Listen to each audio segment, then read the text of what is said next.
আজকে সুন্দর করে সবাই বুঝবেন, আমরা যারা ফেসবুকে কাজ করতে এসেছি তো আমরা কাজ করব, কে কি বলল সেদিকে নজর দেব না। ঠিক আছে, কেমন হয়েছে না হয়েছে এটা কিন্তু ফেসবুকের যারা মেন হেড অফিসে রয়েছেন তারাই বুঝবে, কার ভিডিও ফরিত যাবে কার ভিডিওতে যাবে না।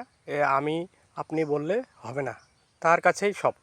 তো যাই হোক, অনেকেই বলি আমরা যে ওই জায়গায় একই জায়গায় ভিডিও বানালে বা একই জায়গায় করলে কপিরাইট দিবে। তো যাই হোক, আমি একটু কথা বোঝাই। আজকে আমি রয়েছি, এটা কিন্তু পিপি ক্ষেত, কিন্তু এই পিপি ক্ষেতটা যে একই জায়গায় সেটা কিন্তু নয়। ওই যে দেখা যাচ্ছে ওই দিকে, ওই যে বাগানগুলি এখান থেকে দেখা যাচ্ছে না, তো ওই দিকে কিন্তু একটি পিপি বাগান রয়েছে। তো যেটা বলতে চাইছি আমি, একটু আমাদেরকে একটু পিছনের দিকে নিয়ে যাই।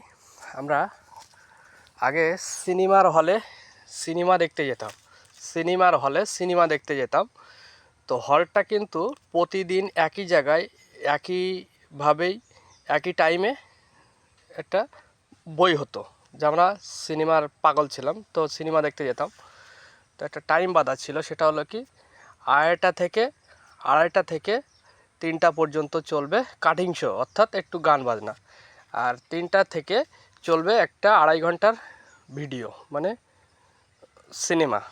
তো এর আগে কিন্তু চলছে কাটিং শো, তারপরে চলছে কিন্তু সিনেমা চালু হচ্ছে 3টার থেকে, রাইট 3টা। তো আমরা প্রতিদিন কিন্তু যখন হলে যেতাম, তো হলটা কিন্তু তারপরের দিন যে আজকে অমুক জায়গায় কালকে তমুক জায়গায়, এটা কিন্তু হতো না। কিন্তু কি হতো, বইটা পাল্টে যেত। কীরকম আমি একটু বোঝাই। আজকে হয়তো চলছে আক্রোশ, কালকে হচ্ছে দেবতা, তারপর দিন হচ্ছে স্বামী কেন আসামি, কালকে হচ্ছে বাংলার বধূ, কালকে হচ্ছে অমুক, মা তুজে সালাম, ইন্ডিয়ান।